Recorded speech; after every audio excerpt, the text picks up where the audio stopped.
আমি ডাক্তার খান হাসানুজ্জামান, খান media academy থেকে সবাইকে শুভেচ্ছা। ডাক্তারি জ্ঞানে ডাক্তারি পরামর্শ, কখন ডাক্তারের কাছে আসবেন, কখন আসবেন না, কখন ভয় পাবেন।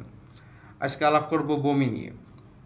বমি একটা নর্মাল সিমটমস, অনেক নর্মাল ফেনোমেননে বমি হতে পারে, যেমন একটা বাস জার্নি করার সময় বমি হতে পারে, এটা ভয় পাওয়ার কিছু নাই।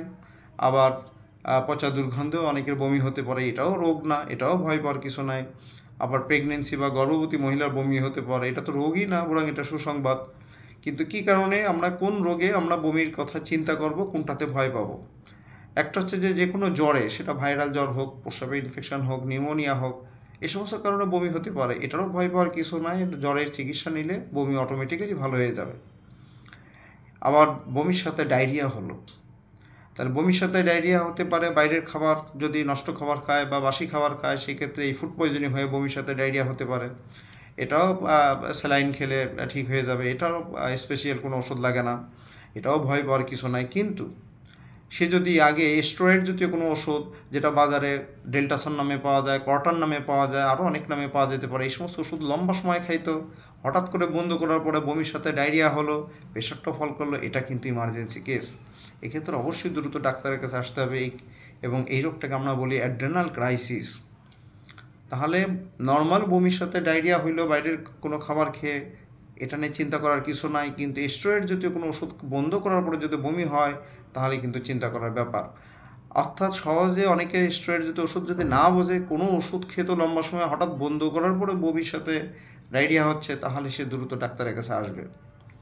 তারপর আসছে যে বমির সাথে যদি পেটে ব্যথা হয়, বমির সাথে পেটে ব্যথা অনেক কারণে হতে পারে, অ্যাপেন্ডিসাইটিস হতে পারে, কোলিসিস্টাইটিস, প্যানক্রিয়াটাইটিস, নানান কারণে হতে পারে। তাহলে পেটে ব্যথা প্রচুর আছে, বমিও আছে, এটাও ইমার্জেন্সি কেস, অবশ্যই ডাক্তারের সঙ্গে কথা বলতে হবে। এরপর আসে হচ্ছে বমির সাথে যদি বুকের ব্যথা আছে, প্রচণ্ড বুকে ব্যথা, প্রচুর ঘাম হচ্ছে, এই সাথে বমিও হচ্ছে এবং শ্বাসকষ্ট হচ্ছে, তাহলে বুকের ব্যথা নাম্বার 1। নাম্বার 2 হচ্ছে প্রচুর ঘেমে যাওয়া আর শ্বাসকষ্ট হওয়া, এর সাথে যদি বমি হয়, তাহলে হার্টের অ্যাটাক মনে করতে হবে এবং দ্রুত ডাক্তারের কাছে আসতে হবে। এরপর আসে যে মাথা ঘোরানি, অনেকের আছে মাথা ঘোরাচ্ছে এবং বমি হচ্ছে, চোখ বন্ধ রাখে একাত থেকে ওকাত হইলে বমি, মাথা ঘোরানিটা বাড়ে, বমিও বাড়ে। এটাও ইমার্জেন্সি কিছু না, তবে এটা অস্বস্তিকর, অবশ্যই ডাক্তারের পরামর্শে চিকিৎসা নিতে হবে, কিন্তু এটা ইমার্জেন্সি কিছু না। কিন্তু প্রচণ্ড মাথা ব্যথা আছে, বমি আছে, এটা সিম্পল মাইগ্রেন হতে পারে, এটা ইমার্জেন্সি কিছু না। কিন্তু মাইগ্রেন ছাড়া মস্তিষ্কের ভিতরে, ব্রেনের ভিতরে কিছু রোগের কারণে এই প্রচণ্ড মাথা ব্যথা বমি হতে পারে। সেটা মস্তিষ্কে ইনফেকশন হতে পারে, মস্তিষ্কে টিউমার হতে পারে, সেটা মস্তিষ্কে স্ট্রোক হতে পারে। তাহলে প্রচণ্ড মাথা ব্যথা কিন্তু জ্বর নাই, জ্বর বাদে প্রচণ্ড মাথা ব্যথা এবং বমি আছে, এবং এই বমিটা বিশেষ করে মর্নিং ভমিটিং, সকালবেলায় বেশি হয়, শোয়ার পরে বাড়ে।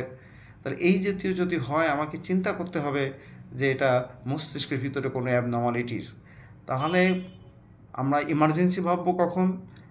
প্রচণ্ড মাথা ব্যথা সাথে বমি একটা। 2 নম্বর হচ্ছে যে বুকে ব্যথা সাথে হচ্ছে শ্বাসকষ্ট, ঘাম এবং বমি। নাম্বার 3 হচ্ছে প্রচণ্ড পেটে ব্যথা, বমি। নাম্বার 4 হচ্ছে স্টোরেজ যেতে ওষুধ লম্বা সময় খাইতে, হঠাৎ করে বন্ধ করার পরে বমির সাথে ডায়রিয়া। এই কয়টা পয়েন্টে মাথায় রাখতে হবে। এই ক্ষেত্রে বমিটা কিন্তু খারাপ লক্ষণ, অবশ্যই ডাক্তারের পরামর্শ দ্রুত নিতে হবে। সবাইকে ধন্যবাদ।